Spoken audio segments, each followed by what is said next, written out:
Robert Trivers a long time ago came up with this idea that in order to deceive others, we sometimes deceive ourselves, and that you heard, I think, a little of that in the passage I quoted from my own Mhm. book. That was kind of Trivers influenced, I think. But and the idea there is, I mean, first of all, I came up with I think some examples from the actual animal kingdom, but as it applies to humans, the idea is that if you're going to argue with conviction, you have to believe what you're saying, and that helps explain why it's like not in your interest to be consciously aware necessarily of the evidence that's against your view, which in a way sounds strange because you'd think it's actually in your interest to be able to anticipate arguments that are going to be made. But anyway, the Trivers argument would be that at least at a conscious level, even if the information against your view is floating around somewhere in your brain and perhaps is even going to be readily accessible, at a conscious level, you want to have a kind of a one-sided view so that you can argue with conviction about what you deserve and what the other person doesn't deserve. How does that make sense to you, and how much does that inform your theory, if at all? I wouldn't really agree with that on the whole, actually, because I mean, I guess for us, the logic just doesn't work for me in a way because. Um, Uh, so I mean, so what would be the point in a way of doing all this? So I mean, you have beliefs, and you want to convince others to share your beliefs for a variety of reasons, and that's why you want to find arguments for them. But the goal, I mean, the overall goal is still to have kind of sound beliefs. You want to have a good representation of the world. You want to and if you're wrong, your overall interest is still to get things right, Well, even no, if that I would means. say, I mean, I think your own theory is that the ultimate goal is not to have sound beliefs. The ultimate goal is to win arguments. No, but the ultimate goal of the mind as a whole. So you have this one device that is trying to help you in arguments, which we know which is reasoning, but the vast, which is that just one little kind of module in your mind. But the vast majority of the mind, as the part that creates beliefs, its goal is to have just a good representation of the Well, world because you're really sure. screwed Like if I'm otherwise. going hunting and the animal's on the other side of the hill, I want to find the best way to get around the hill. There's all Yeah. kinds of things where I just want a clear view of reality. But I think to the extent that we're talking about like problems that bedevil the world of the kind I've described, like people not agreeing and coming to hate each other and so on, those are cases where what the mind is designed to do is win the argument. I would think this would be your view, that in this realm, the mind is designed fundamentally to win the argument and to become aware of contrary evidence to the extent that that helps win the argument. Yeah, I mean, but even, I mean, the thing is, even in these domains in which our interests conflict, so we want to argue about how to share the pie. You still have to be grounded somewhat in reality. So, for instance, if we've done something together and we're talking about how we are going to share the proceeds, on the one hand, I have an incentive to try to keep everything for me, and to not give anything to you, and you have the same incentive.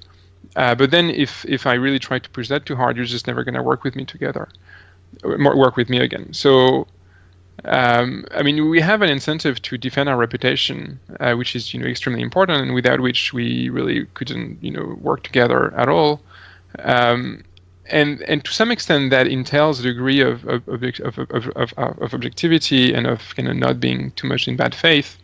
That I think kind of goes against that idea that we really have to go so far into deceiving others that we have to deceive ourselves first.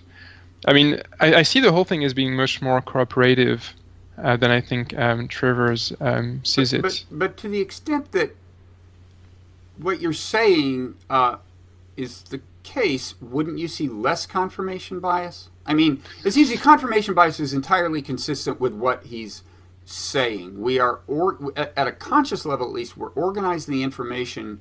We're organizing the information in a way that both does facilitate our arguing on our behalf, but also bolsters our own conviction that we're in the right.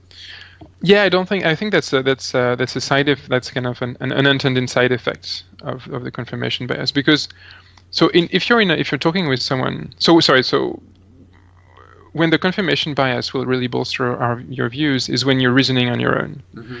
And then you have no one to oppose you. You're just piling up arguments for your side, because of that confirmation bias, and so you become more polarized and more confident.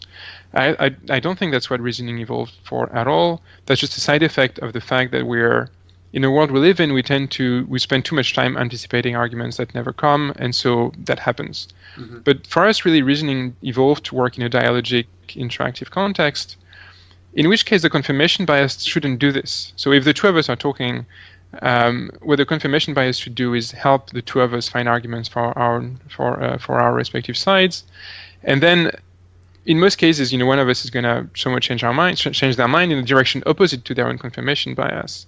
And then if you manage to convince me, you're not really going to become that much more confident. You just you manage to change my mind, but that's it. So I think that this side effect of this is a side effect of the confirmation bias. People becoming more confident in a way that is not rationally warranted.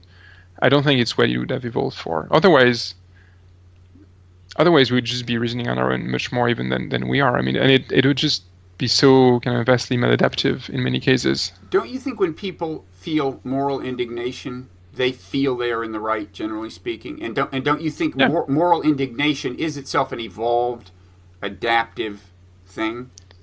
Yeah, we always think we're right. Every belief that your intuitions come up with, our default stance towards our own cognitive mechanisms is that if you think something, it's there's a spectrum from we can doubt our own intuitions or we can be really sure, but otherwise we couldn't go anywhere. Right, but if you believe moral indignation is an evolved thing because it can be a persuasive thing, and people say, "Whoa, that person's so indignant." Yeah, they must. It works in certain situations. Then it seems to me you would think that the brain would organize information in a way conducive to sincere displays of moral indignation, and it seems pretty clear that partial access to the information does sustain moral indignation. Yeah, but the problem, then again, from the point of view of the evolution of communication, that doesn't work because it's not a reliable signal. Just it's very easy and it's cheap and it's free really to be as indignant as possible. So then we would have some kind of arm race in which people would be maximally indignant all the time, and we would pay no attention to how indignant other people are because it's not a reliable signal. So the thing needs to be grounded in something that benefits both parties. So if you are you still need to give me good arguments. The arguments have to convince me. They can't just... Well, right, but, you're right. When there's an arms race like this, you have to be able to send signals of commitment and sincerity, but moral indignation kind of serves as that. If I get up and... moral indignation gets people, for one thing, to make declarations, right? It drives people to say, look, if I'm wrong about this, or if you don't do that, or I've never been... And people take it as a signal. They take it as especially when you know someone and you're in a relationship with them, you're going, whoa, they haven't been that indignant in 6 months. This is important to them. So this is a case where the signals are capable of carrying messages about commitment, I think. Yeah, but then you don't need argumentation. You just need you should have a mechanism that tailors your level of indignation to the optimum level. You don't need a whole other thing to find arguments and everything. That's something else. Then if you want to argue for your level of indignation, that's a different process from just getting others to accept it because you're committed to it. So it seems to me the two systems are capable of interacting and evolving in interaction. Yeah. But that aside, so you have a model where it just seems to me, according to your model, we should be much more aware of information inconsistent with our argument than we are. Or maybe what I'm saying is we should start off from a more reasonable position than we start off from. If we've had in the United States a series of these police shootings, mm-hmm. and, people on one side of the argument or the other will marshal tremendous indignation before there's really any evidence at all, or when there's only the slightest evidence. And maybe I'm partly biased because I used to be a journalist, and being a journalist, it makes you realize until you've heard everyone's side of the story and seen all the evidence, you should be really skeptical of your initial belief. So maybe that's it. But it seems to me people on both sides of issues it's just a fact that they get really indignant in ways that are inconsistent with your view of the thing, because they are actually exposing themselves to possible ready refutation down the line when more evidence comes out, as it has in some cases. And, Yeah, I and mean, they stick to. I mean, the case of Ferguson. I don't know if you know, that was what, like, the initial big thing here. That turned out to be, as the evidence was presented in court, that turned out to be much more complicated than people originally thought.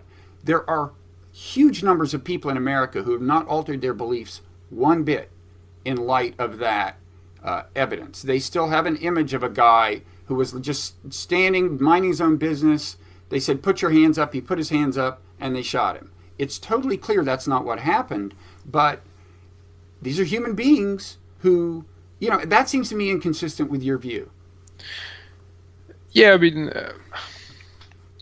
and then again, it's. I mean, all of this class of beliefs, which have no, I mean, which have little practical consequences for the people who hold them, is a bit kind of behaves a bit weirdly. So we have a lot of beliefs in our kind of big modern societies, which basically doesn't matter. You can have different views on Ferguson and on all of basically any political issue, and it's going to make no practical difference to your everyday life.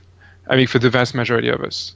And so in a way, the cognitive mechanisms that are shaping how we think about these beliefs might have more to do with kind of how other people in our groups think about them, than about how kind of really assessing their accuracy. And so my prediction would be that for things that actually matter, when you have a decision to make that will impact you directly, people should be more objective and accurate in their assessments. And then for these kind of beliefs, I mean, in a way, I agree with you that the overwhelming concern that people have is not necessarily to have true beliefs, because it really doesn't matter really in the slightest whether they do or not. But still, I mean, you're saying things like, people never, many people don't change even in light of the evidence. There's, we don't know. I mean, it's my guess would be that many people have changed their mind when they're presented with the evidence. And that that's an empirical claim. I don't have more data than you do, but I mean, clearly, some the most vocal people are not necessarily the most representative, and my guess would be, I would be surprised if, for instance, I remember hearing about that, and when I saw the evidence, I changed my mind, and that's maybe what you did, and we're not that weird. I hope so. Well, yeah, but we're not identifying with a particular. We don't naturally identify with the other side. I'm not a black guy. I didn't grow up black in America. That has not shaped my perspective. Or maybe if I weren't black but were from a demographic that just has run-ins with the police, if I had a bunch of run-ins with the police and been mistreated, whatever, these various things, shape the stakes you feel you have in the argument. And I think you said earlier that if you really have stakes in the argument, then your mind should be working clearly. I think these are cases where people perceive themselves as having stakes. They're arguing about future policies that will shape the way they and people they identify with are treated by police. So it's a real concrete argument from their point of view, I think. Yeah. But then I guess you can see how in many cases people make arguments that are kind of, you need to be kind of a bit, you need to generalize a bit, I guess. So you can't, and the point is that, the police is behaving, towards African Americans in a way that isn't appropriate in many cases, and that is, dangerous for African Americans. And then I can see how when you're on that side of the issue, you can see the other side is being nitpicking. So you have a pattern that seems to be relatively clear. And then when someone from the other side tells you, well, but actually, in this specific case, the guy maybe was not completely, maybe he was doing something a bit suspicious. You're like, okay, but I don't care, because, that's not kind of, the main point still stands. And that's why I can see how, if presenting to one person the fact that in the Ferguson case, maybe the evidence isn't that clear cut, that wouldn't change their overall view of the issue.